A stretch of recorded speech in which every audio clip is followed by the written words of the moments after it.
What's up, fuckers, and welcome to episode 1 of the DreamCast. I'm Kai. I'm That's Lucas. What's up? Just two best friends, just going to be shooting the shit on here. We're going to cover a wide variety of topics, but just going to be interesting to see what we're going to say. Yep. Alright, let's start off. Let's hear some stuff about you. Yeah, so, been kind of in this scene, in and out, for a long time now. Probably started when I first met you. You know, we were probably 5th, 6th grade, getting into playing some Call of Duty. I remember playing in Ghost, making the first clan in the clan wars. That was a whole lot of fun. But ever since then, I got really interested in it. Started dabbling with graphics, creating various different teams, always exploring more and more options with it. Obviously took a big break, as you know, but it's always been something that I've wanted to come back to, and I feel like I've finally had the opportunity to. So super excited to see how this new approach goes, especially with a podcast like this. I think, the bridge between what we do every day, because, I don't think most people are as one-dimensional as they're made out to be. People who love esports also love conventional sports and love watching shows like this. So I think we're going to be able to tap into an audience that's usually not tapped into. Yeah. Yeah, I'm super excited to start like this. I've been a competitor my whole life. After you took a break, you left me stranded. But, me and our friend Jimmy, for those who don't know him, he'll be on here at some point. We've been big competitors and just been playing ever since we were, what did we say, 8, 9? Yeah, something like that. Probably first game we started actually going was probably around 10. Yeah. Ever since then, it just kept getting more and more and more serious. Yeah, I've always been into the content creating stuff and trying to stream, and I've also been into the org a lot, trying to help out with management as much as I can. But yeah, that's basically everything about us. So let's start off with our first topic. Last weekend you had the Bucs vs. Chiefs in the Super Bowl. The Bucs obviously won. Let's talk about the big controversy. Is Tom Brady throwing the Super Bowl trophy? Dude, I mean, I get it. This is his 7th, so I can see how he's a little watered down to the experience. I forget who posted the clip, but I saw it on Twitter. Someone was like, "You guys want to see what Tom Brady's doing after the 7th? You guys want to see what Tom Brady's doing after the 7th?" Pans over, everybody's celebrating. Brady just packing his bag, getting ready for the next day to go home. I mean, obviously he was plastered. Oh yeah, on the boat, plastered. He was zooted. So some people are trying to make excuses like maybe he's a little seasick or no way. I mean, sure, he could have been seasick also. I mean, the throw still got across. That was still a dime. Yeah. But dude, I just wonder if the Lombardi Trophy went in the water, how long it's floating or it's going straight down. Yeah, whoever found that would have dove for that and found that. You're a lucky one. But I don't get the controversy and the backlash he's getting, because I don't know if you remember, but a couple years ago when the Patriots won the Super Bowl, they brought it to a Red Sox game, and Gronk literally bunted with it, and there was a dent in the trophy. There was no dent or nothing when Tom Brady threw it. He threw it to the fans. They ended up getting it back. There was no dent or anything. So I don't. The woman whose husband makes the trophies, he's like the silverware maker or whatever it's called. She was like, I think it's real disrespectful and everything. And I saw something on Twitter, and someone goes, "Do you not remember this?" And it's the clip of Gronk bunting the baseball with it. And I was like, I mean, I get it. It might be disrespectful, but the dude was having fun. He was not in the right mind space. He was plastered. So, I mean, I don't think it's a big deal. Yeah, I mean, I'm obviously not as familiar with football as I am with hockey, but I know for hockey, you get the actual cup. That's like the players. That's the tradition. The players always get the real cup. They're getting the cup every year, and they're drinking out of it. They're doing whatever they want. They have, I think now it's 48 hours, whatever they want. They usually have one press release thing with it, and then after that, it's whatever they want. So I think it's kind of, you're supposed to be able to reap the reward for winning, and at the end of the day, if that's what he wants to do, yeah, sure, you could say it's irresponsible. Again, it's his 7th one. He has the most respect for the game out of anybody that could have the respect. So, coming down to it, should he have thrown it? I don't know. Did he throw it? Yeah, nothing bad happened from it. The Lombardi Trophy that he just won is still the Lombardi Trophy that he just won. Yeah. So, but, staying on the whole Brady idea, you got all these great athletes from different sports, but I mean, for me at least, the big three that pop up, you have Brady now. I mean, 7th. I feel as though undisputably like the go to football, right? Obviously, all the different positions make it a little bit interesting, but unmatched in what he did in the sport. Yeah. You have Jordan. Again, I mean, people like to bring up the Jordan-LeBron discussion, but, you know, you see The Last Dance, obviously a time thing. Like, that's some goat shit that he did. Yeah. He knew everybody was starting to talk about how LeBron might be taking over, dropped The Last Dance. Like, that footage has been sat on. Yeah. He knew what the fuck he was doing with that. Mm-hmm. And then the one that I feel like get slept on most, obviously me being a hockey guy, Gretzky. Like, you look at his points, you could take away all of his goals, and he'd still have more points than anybody ever got in the league. So, you know, I feel like you have these the big three here, and obviously different sports, different attributes, kind of uncomparable. But they're definitely, I feel like all three of them have to be on the Rushmore. Oh, yeah. And I think you get into the almost like, at that point it's biased. Like, who do you want to be the head of sports, like traditional sports almost? For me, I feel as though Gretzky kind of, you lose the personality side of it. He's still in hockey. You know, he still does press stuff all the time.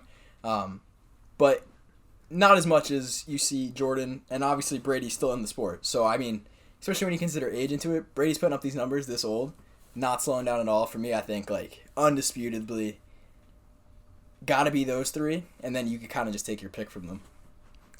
Yeah, let's see. So, obviously, Brady's on my top three. It's hard for him to not be on your top three. Yeah. He's 43, you said? 42? 43 now, I think. 43 years old, 7 rings, just won a Super Bowl. Doesn't look like he's lost any touch or anything. He's got to be up there. Michael Jordan, I've always picked Michael Jordan over LeBron, not to offend LeBron fans. But, I mean, LeBron's been to the finals so many times and lost. Jordan has 6 rings, maybe lost. I don't remember exactly how many times he lost because I don't really follow basketball like that. But, I mean, and the reason why I think this is Jordan, like, the era Jordan played in, everyone say, oh, that era was easier. The dude was getting tackled, punched. They were so aggressive. LeBron gets hit in the head, immediate flop when he's crying for a call. Jordan gets punched in the face, gets right back up and drops 40 on him. Yeah, people love to talk about the skill gap, but I feel like nobody ever talks about the physicality gap that there is now. Dennis Rodman. Oh, yeah. One of the most physical dudes ever. Bad boy Pistons. Yeah. Oh, my God. I've never seen this dude. Can't shoot for his life, can't make a basket for his life, sits there, bodies people, gets rebounds. That, like, I don't understand how that's even a conversation about, like, oh, LeBron would do this in Jordan's era. Like, no, he wouldn't. Absolutely not. LeBron would not be as good as he is now in Jordan's era, and Jordan would dominate this era. Yeah. For my third GOAT, I'm gonna go Mike Trout. The dude's just unbelievably skilled at baseball. Yeah. He's unbelievably skilled. He's loyal to his team, and he's got incredible work ethic. He didn't ask for, like, the amount of money that he got paid this year. I think he got, like, 12 years, $400-something million. That's insane. Yeah. And he's just been working in silence, basically. He is so good at baseball and so skilled that if by the end of by the time his career is over, if he's not, like, the best player to ever play baseball, that's, like, he's going to be top 3 in that conversation with ease. He is so incredibly skilled, and I just think he's the third on my GOAT list. Yeah, going off that, too, like, the idea of talking about loyalty to a team. Oh, yeah. I think that's a huge thing. Like, I know Gretzky was traded. Like, didn't want to trade. He played for Edmonton. That was, like, what he wanted. Got traded to LA. I mean, he still, like, popped off. Interesting to see with, especially when you're comparing Brady with LeBron or even LeBron Jordan. Mm-hmm. LeBron left. Like, LeBron knowingly said that he couldn't win with this team, like, publicly. And I think, I mean, I don't want to be like, yeah, let's just not base it off what he did, but that is kind of like a stain on his record. Did he come back and win it with them? Yeah. Like just like he said he was going to. But you look at Brady. Brady kept winning with the Patriots over and over. I was watching something the other day after they won, talking about the year that they played Seattle in the Super Bowl. He had a game against the Kansas City Chiefs, ironically enough, and it was the worst game he had since playing with the Patriots. It was like 2 picks, a fumble. Belichick sat him. And even after that, he's such a determined leader and player that he took them to the Super Bowl, right? Like, you look at his stats after that game, crazy. Like, record numbers. And just the idea that there are so many intangibles to a GOAT. You can't just base it off the stats, because that's when you get into, like, LeBron would do this in Jordan's era. Yeah. There's so many intangibles, and, I think that's why it's so hard to place them up against each other. Yeah. Talking about loyalty and everything. So, LeBron started his career in Cleveland. Pretty sure he went to the playoffs as a rookie and all that. Then he went to Miami. And this is what really annoys me, is everyone says Michael Jordan had a super team because he had Dennis Rodman, Scottie Pippen. I don't know if they, watched who was on LeBron's team in Miami. Prime D-Wade, prime LeBron. Ray Allen, who, unbelievable shooter. Yeah. Chris Bosh, he was good. And Birdman, their big guy, their center. He was alright. He was kind of the role player. Yeah. That's a super team. That right there is a super team. And then he leaves Miami, goes back to Cleveland. That one year, I think it was 2016, when they played Golden State, and maybe that's when they were down 3-1 and came back, he had no one, which I understand that's people can argue that for him being the GOAT and everything. He had him and Kyrie Irving. The rest of the team was straight garbage. Yeah. Then they came back and won. I understand that. That's a valid point of him being the GOAT. That's a good point to argue there, because he showed, Tom Brady did this year, showing at such an old age that he could still do that. LeBron did that with that team, with that bad of a team. And then he went to the Lakers. His first year with the Lakers, he had the young guys. He had Lonzo Ball, Kuzma, Brandon Ingram, Josh Hart. Didn't really do well with them, and immediately demanded Anthony Davis. Yeah. It seems like LeBron needs that person to help him win. You know what I'm saying? I mean, they can argue that Michael Jordan needed that too, because Michael Jordan wasn't really alone until he was on the Wizards, but when he was on the Wizards, that was his last year before he retired or something like that. It just always seems like LeBron needs that extra superstar to help him win. But, I mean, LeBron's doing everything he wanted to do. He won a championship with Cleveland. Yeah. He won a championship with Miami, and then a championship with the Lakers. He's doing everything that he wants to do. Respect to him. But I kind of wish he would have just stayed in Cleveland his whole career. Yeah. Especially at the point where he's getting ready to leave Cleveland, he's done it all, right? He did what he said he was going to do. I mean, at that point, personally, I feel as though that's when the debate between is he a GOAT was the closest. Between him and Jordan, everybody's like, oh, wow, he did what he said he was going to do. Came back and did it. It is also interesting to me, though, seeing the difference between generations almost. Jordan could do what he did, go out, party all night, and come back and do it again. I'm sure LeBron and Brady could do it, but speaking to Brady being 43, Brady refuses to do it. I know, it's very limited on what you get from Brady. Yeah. I'm sure that him doing bands, infrared, and drinking half his body weight in water is not the end of the story. That's what he's selling you. Yeah. Which just makes it even more interesting for trying to dissect the genius that's behind it. But I think that's something, you see with traditional sports and even, moving into esports. The idea that these generations, especially in esports, a lot smaller. But, you look back even when we were growing up and seeing the guys play, it was different. Scrims were different. Optic House, they're all sitting in the same room playing Minecraft after, it's different the way it is now, and it's especially interesting to see what teams are valuing content as opposed to what teams are just valuing straight up the traditional sports aspect. Yeah. And how the players are adapting to that. Like, I mean, Skump, Seth, undoubtedly one of the GOATs. For sure, yeah. Yeah, and his approach is so much different than all the other competitors. He is the one who is, okay, I'm going to take care of this content, and I'm going to go and outslay everybody. Like, that's his idea with it. And do you see a takeaway from his game sometime? Yeah, I think you could see it. But he's competing, streaming, posting videos. Like, it's crazy what they do. And I mean, like, I understand, like, he might have some help behind the scenes, like, because most of his YouTube videos are his Twitch streams, moments from his Twitch streams, and, like, obviously, clip it, upload it, whatever. Yeah. That is still a tough job, having to, he streams daily, Yeah. practices daily, and then having to go into the weekend and compete to his best ability. That's so tough to put on someone like that. I mean, we'll talk about Crim6. Yeah. I hardly see him stream. No, I mean, I know he scrims and he's going hard in scrims. I mean, sometimes he posts his YouTube video. He had his little documentary, the Pursuit documentary. Yeah. I mean, but, like, you know, he's arguably another GOAT of COD. Most winningest player in COD. And he doesn't really post content or anything. So I think for Skump to be able to post content, stream daily, and be one of the GOATs of COD is crazy. And I only wonder how good he would be if he didn't do all that and just focused all COD every day.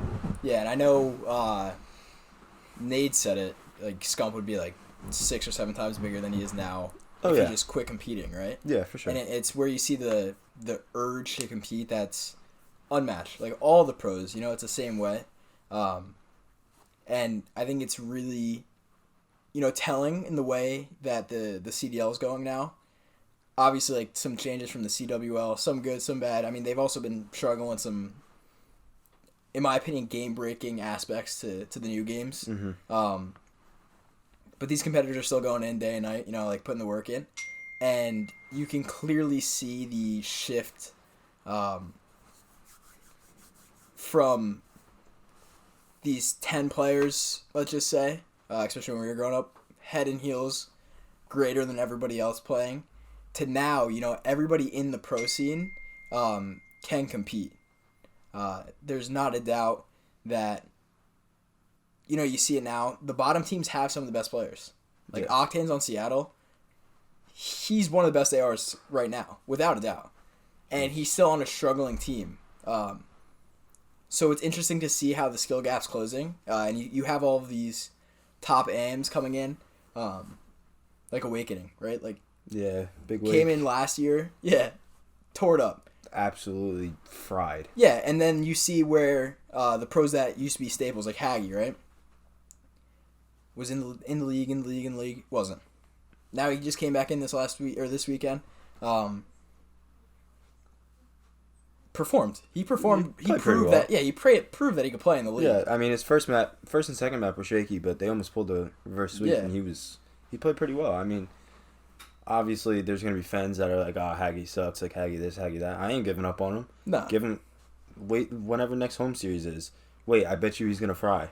Oh, he was frying in scrims. I mean, obviously, you're gonna be a little bit nervous. You were out of the league for a couple of years, and you come back, first match back in the league, and obviously, there's a lot of weight on your shoulders. He was a little bit nervous. It happens to everyone. Like, give him to the next home series, and I bet you he'll be frying. For sure. And you could almost tell. It took him a few games, obviously, to adjust. He still came in and performed. Yeah. So if that's telling to anything, it's telling to how good the top AM scene is right now. Mm-hmm. He's playing against these players all the time. Obviously, the top AM teams are getting scrims against some of the top pro teams to scrim, like, more niche things that they have to be able to execute. Yeah. But he still came in maybe missing a couple steps and then caught a stride right away. That shows how good the talent is in the AM scene. And kind of going the opposite way of what I was saying before. You have someone like Doug in the pro scene. Now, obviously, he's struggling. Like, he wants to get back in. Like, I hope Doug does. Love the guy, but Love Doug. You know, it's as competitive as ever. Yeah. Everybody can play. I mean, I would say the gap to get in now is a bit larger, just because of the shift to PC. So yeah, the access isn't as much. But you know, I think with the next game, hopefully, if you do have a solid ELO-based rank system, and you're playing on a console, and people know you're playing on a console, and you're still up there, right? So you're still playing against these pros, you're still getting the experience. I think you're going to open up more than enough opportunities through that. Yeah. Personally, I think they need to do something in the next COD to balance out PC and console, because it's a major disadvantage to console players who are playing against PC players. Obviously, console players are getting 60 hertz. PC players are getting 120 hertz. That's such a big difference. As you saw today with Gunless, playing on 60 hertz the whole season. Found that out last night. Plays on 120 hertz. First map goes 40 and 24. Yeah. Big difference. And then they also, they need an anti-cheat system. It doesn't really affect the pro scene much. The amateur scene, they've been affected so much. It's still going on in the Challengers Cups and everything. There's so many top AM teams that have been affected by it, by hackers, and nothing gets done. And they need to fix that like ASAP. I think, out of the two, if I had to value one, anti-cheat, for sure. You look throughout all of Call of Duty now, with the new game, the cheating's been a problem. Yeah. Whether it's in Warzone, which is like their big money maker, right? Yeah. And definitely on the competitive side. That's something that in the next game 1000% needs to be in there. If you had to focus on one of the two, I would hope it's that. But also, we kind of saw it with the last year, and even this year, where you can close competition to just console, just PC. I don't know, obviously. I don't know how to code extensively or anything like that, but I feel as though you should be able to make a cap to what the PC's running when they are playing console players. Yeah. I understand the need for the PC, especially in the pro scene. They have to be at this crazy standard to compete with all those other esports titles, which is perfectly fine, right? But that is the pro scene. Like, no pro's playing another pro that's on a console. When you are having these open type tournaments where, it is PC versus console, I think you could find a middle ground for the two, right? So I think you can cap off what the PCs are software running. Obviously, the hardware they wouldn't be able to control. But especially in the Pro League, hardware is something that they can control. And obviously, I don't know the inner workings, but it doesn't seem to me that they have a consistent PC requirement right now, which I think definitely should be in place. Yeah. And if they weren't to go to a specific PC requirement, they could just shift it to LAN. Yeah. And that takes care of the problem significantly, I think. Yeah, I understand LAN's hard because of COVID and everything, but you copy what professional sports are doing, they could do it with ease. And I know in preseason they were talking about bubble for COD, and most players didn't want to do it, understandably, because it's a long season, not seeing any family, not seeing your significant other or whatever. So I understand that and them not wanting to do that, but I still think that they can have home series in Minnesota, Chicago, Dallas, and be able to keep COVID out. Yeah, and you look at the traditional sports, all their PAs vetoed a bubble for the regular season. Understandably, extremely long season. They all have family, like you were stating, but I think that you can get a good compromise between the two. Just how traditional sports are doing, testing 24/7 for the most part, and then if they have it, they shut down that team 2 weeks, right? Constantly getting tested.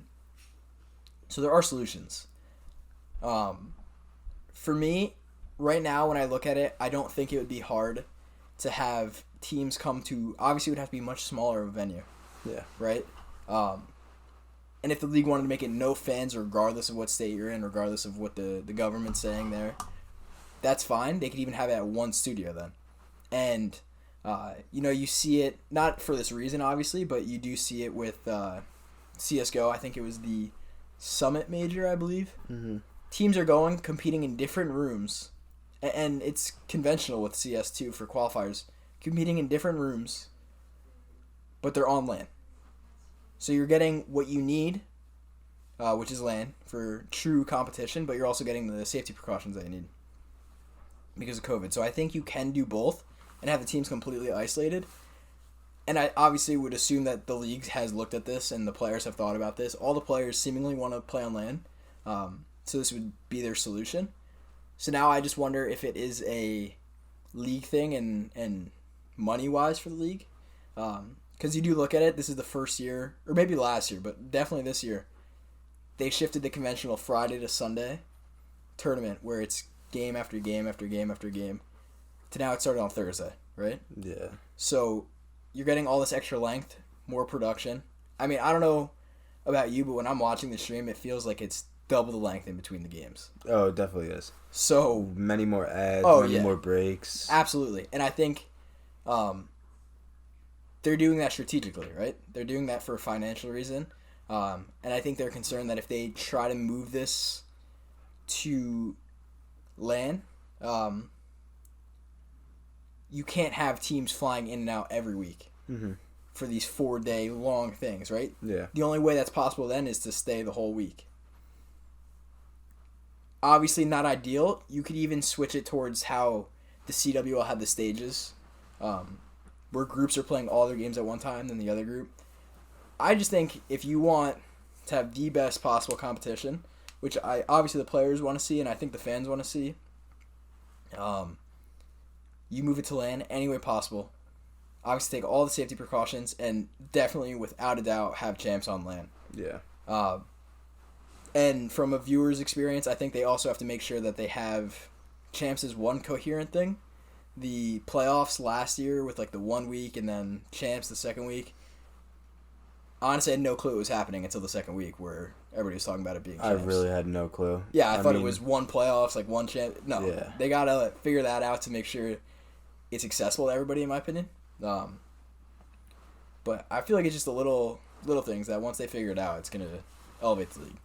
I'm going to be honest. I mean, CDL's cool and all. I miss the old CWL. Oh, yeah. Friday through Sunday, constant games. You could have some teams. We had, who was it? BO4 champs. You had, I don't remember the name, but where CleanX's old team came out of nowhere and was just frying. Like, I want to see that. I don't want to see Optic Chicago versus Atlanta FaZe or Dallas Empire versus Atlanta FaZe. Like, it gets boring. Like, give the challengers kids a chance to play against the pro teams. And speaking to that, like, you know, for the earlier on in the BO4, I think BO4 year, or maybe World War II year, but anyway, CWL, you had Midnight Esports. Oh, yeah. Nobody had ever heard of them, right? Yeah. These bunch of, you know, definitely top AMs, former pros, like, all wanted to prove something, and they did it. I think the league, moving to what they want to do, obviously more sustainable for their investors, but when you have a traditional sport and when you're trying to convert that into an esport, they want to show that the best players are playing all the time. You can do that better, in my opinion, with the opens. Yeah. The best players are going to win that tournament. Whoever's playing that weekend is going to win that weekend.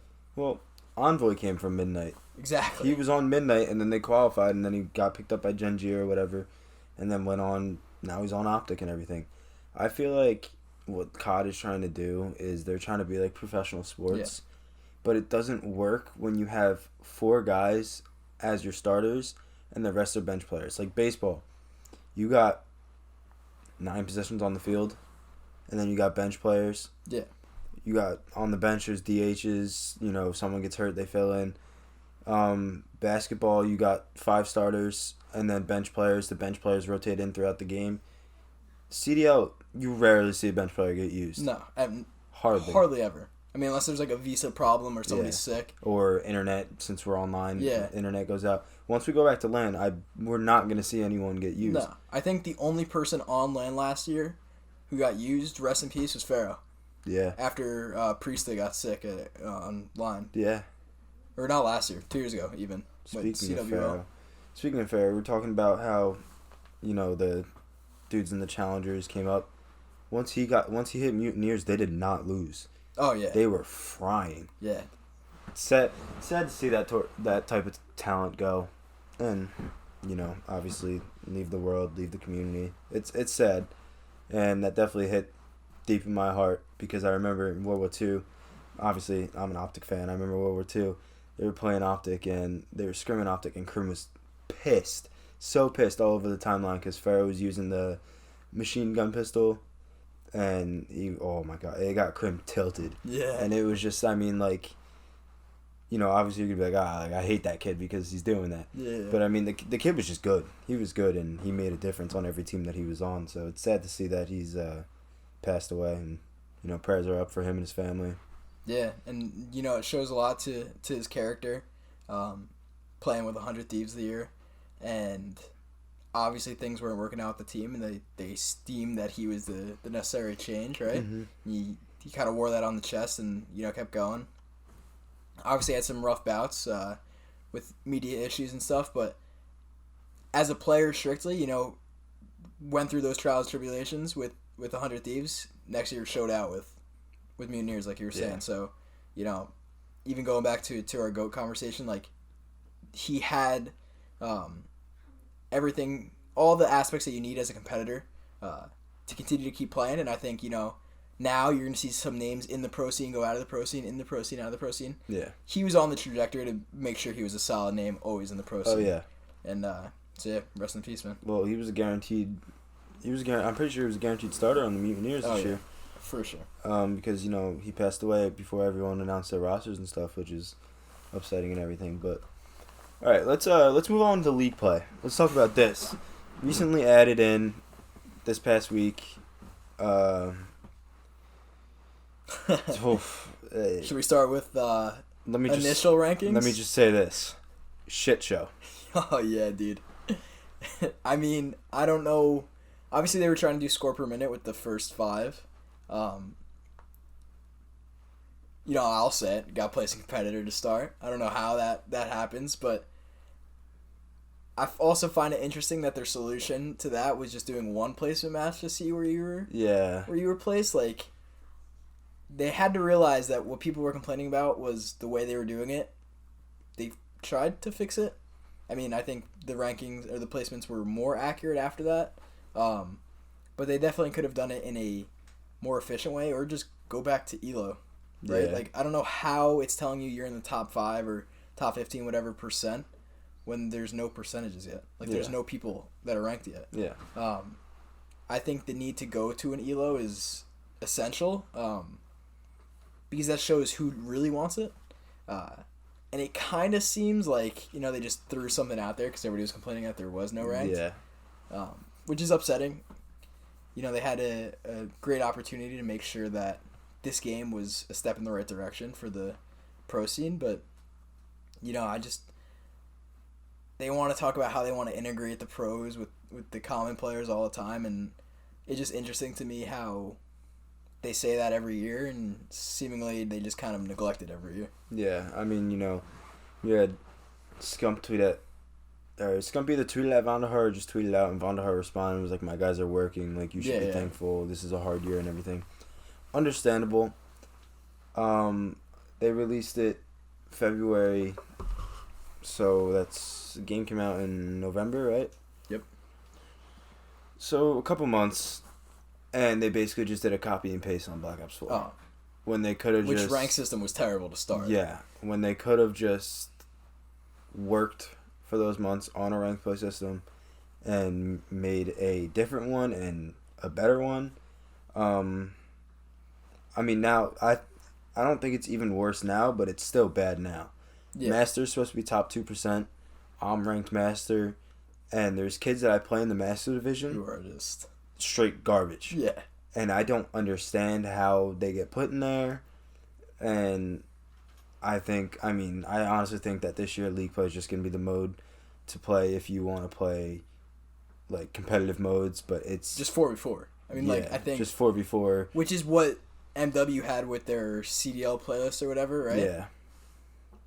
But you also got to... I think the biggest problem, or one of the biggest problems at least, is that when you're playing, you're not necessarily playing against your rank, right? You're playing against anybody who you could fill a lobby with for the most part. And when you have that happening, you're playing against kids in what's a now more accurate competitor, you could say, because you're just trying to dabble into to competitive or don't even know what it is really, so they try it out. I feel like they almost do it so those kids don't feel as though they are so far down. But I think you kind of need that, right? So now those kids are always playing against kids their skill level, slowly building more and more. So now they're not those kids at the bottom, right? Yeah. And the people at the top are playing to the people at the top. So they're constantly going up. And then that's how you get the ELO system to truly show where people are supposed to be. Like, I feel like they're not trying to be hard on people. You got to start somewhere. Yeah. Mike Trout, back to Mike Trout. He's not just a Hall of Fame baseball player when he comes out of the womb. Yeah. Like, you got to build your way up. Like, this is the same thing for COD. Like, you gotta have that happen. Like, you can't have kids who are clueless and don't know how to play the game, ranking masters, and then think that's they're it. Yeah. And then even going further into that, they discredit everything that the pros are doing. Mm-hmm. These pros are grinding every day. Top, let's say, 50 people in the world to ever play the game, right? And now you get somebody in Masters like, well, my favorite pro, whoever X, is just as good as me, I guess, right? And it wasn't even that hard. Big Wake, 10 KD, yeah. Gets put in competitor. Dude dropped a 10 KD throughout 5 games and gets put in competitor. A pro player who's nasty at the game. You put him in competitor. Like, that's... And obviously everybody in the scene who knows it's a joke and a fault to the game. Yeah. Not to him. But the people who are just starting to get into it, like the younger kids, especially like when we were starting, you don't really understand how intricate that is, right? Yeah. You just see him in competitor. And you're like, oh, that guy's in competitor. Like, how is he in the league? Yeah, how guy could be in the league. Yeah. So, I mean, they obviously got a bunch of stuff to fix. I did hear something that... Who was the creator of World War II? Do you know? Do you remember? Sledgehammer? I did hear something, because I know AW and World War II were created by the same company. Yeah. That Sledgehammer is the only one who allows the ELO system. So that's something I just saw. Yeah, that's just something I saw on Twitter. I'm not sure if that's exactly correct. But, I mean, it would have been nice if... they could do something with the ranks, like Master. Like they did in BO2. Yeah. They could do something like that for Cold War. And, I mean, I still think it would be good. But they literally just copied and pasted BO4 into it. And it's like... It's boring. Like, I want a new ranked system. I want to grind for... They could add... Like, you can grind for COD points. You can grind for CDL stuff. Like, I want to do any that. Sort of... Yeah. Like, I want to do that, but... It's just like, you get first place, you get 4 gems and a cool emblem. Like, no, like, I don't want, like... And I think... That's not something to grind for. No, and... After saying that they're the only one that allows the ELO system, Game Battles is strictly an ELO system, right? And they've been trying to work that into games in and out. It's like sort of there, sort of not some years. If you're able to work that in, if they don't want to worry about a rank system, right? They just put Game Battles in. Mm-hmm. And now you integrate Game Battles with the game fully to where it's on release. You can just get a Game Battle right away, play. Yeah, there's still a little bit of a bridge, but if Game Battles is having that much more people playing it, they're going to be able to match you against your skill appropriately. And then from that, sure, you could even do it how the ranked is this year, or NBA 4 year, where it's like the ladder for the week. If you finish top 5... I forget what game had it. Some game had it like this. You get a camo for that week. Right? So I think it was AW, you got a skin. Yeah. For a certain amount of time, and you got to keep it.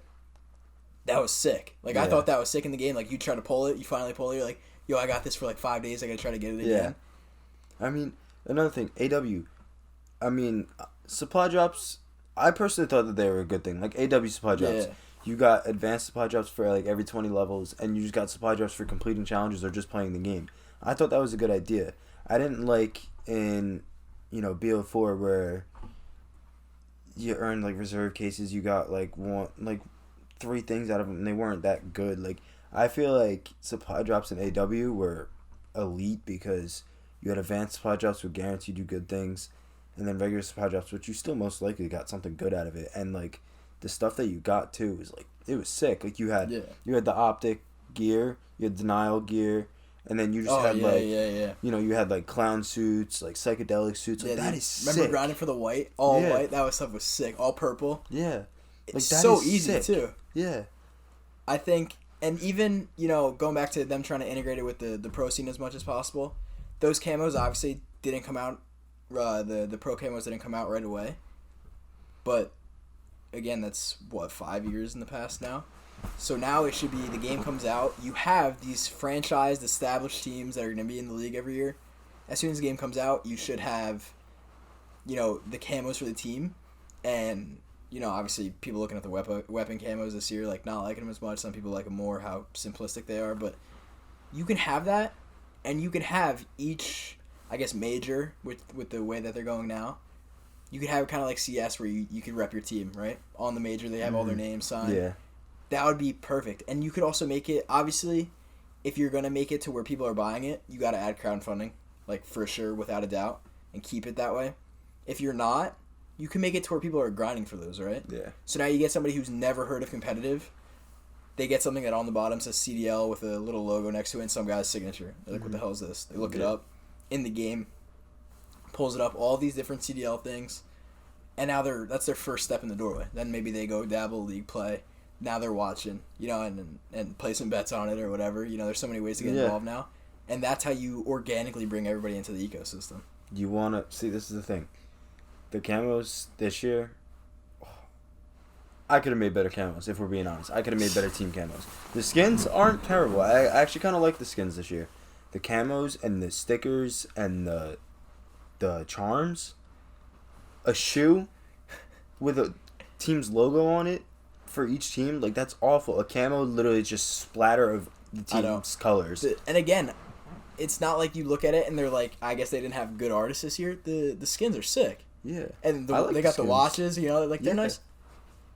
It looks like, again, kind of like how League Play looks like. Looks like they just got lazy. Yeah, it looks like they had an idea that they were trying to push out, and maybe because it's COVID, I don't know, but they were like, got halfway there maybe, and they were like, oh, whatever, just push it out now, like, people are complaining. You got BO3 camos, team camos. So nice. I love all of them. Face camo sick, Optic sick, LG sick, Cloud9 sick. They were so nice. You want to get people to watch, and you want to get people to buy your stuff, you need to put effort into it and release something that will catch the eye of people and that people will buy. Plain and simple. Yeah, absolutely. And like you were just mentioning, that is the easiest way to bridge back into the everyday viewer of or play of even Warzone, right? And now you have this entity that they're going to try to keep throughout all of the games, obviously. I mean, it's a whole nother thing to try to make that same sort of concept for competitive. Mm-hmm. Where you have the same game going through all these different titles. Yeah. Pros playing, needless to say, like, if you have pros wearing it in the game, and they have options, like, the pros don't really have options. I mean, you can even see now they are so unexcited about the weapon camos that they're using normal weapon camos during the CDL matches. Yeah. If you give them 6 different options, just like NBA players have 6 different options for their shoes that they can wear that game. You give them all these options, they're repping a different one every map or every gun, and now you see it in Warzone, and you're like, oh, I love that one. You have nothing about it, you happen to press on the stream, you're like, oh, that's the same camo I use. I mean, I just think, not that this year's shocked, I personally enjoy the game. Again, there are, like, game-breaking aspects to it, but moving into the years to follow, they just got to make sure that when the game's coming out, everything's at least in the works. Like, if they openly said, listen, this isn't going to come out right now, sorry, this is when it should be out, this is how far along we are in it, at least people know, right? Mm-hmm. And you have this extended off-season between when the game's coming out and when the pro or when the CDL starts. You kind of need something to fill that gap. Like, if you have league play for then, the pros are going on every night. Yeah. And then you make it so much more competitive than it's going to be during season. Yeah. That's all I got. Shit, man. It was fun. Yeah, it was fun. Good first episode. First one in the books. Yeah, let's go. Let's go, baby. Interesting to see who's gonna want to be on. Yeah, I'm looking forward to more episodes. This was fun. I enjoyed it. Absolutely. What's great about this kind of format where it's kind of run and go, like, if we're ever somewhere else, we could always just plug it in and get going. Yeah. And if for some reason, COVID restrictions or anything like that, can't get in person, we can always do it online. Yeah. So, I mean, I think it's set up for success, and just keep throwing banter like this. It's gonna be great. Yeah, I mean, listen, man, I enjoyed it. I had a lot of fun, and I can't wait for next week or whenever we shoot the next one to get more topics and keep talking about it. Like I had a lot of fun talking about everything, talking about COD, talking about sports, goats, and all that. I had a lot of fun, so I'm excited. Absolutely, man. All right, Thank you guys. See you guys. Peace. All right, let's get it. Oh, I have to pee so bad.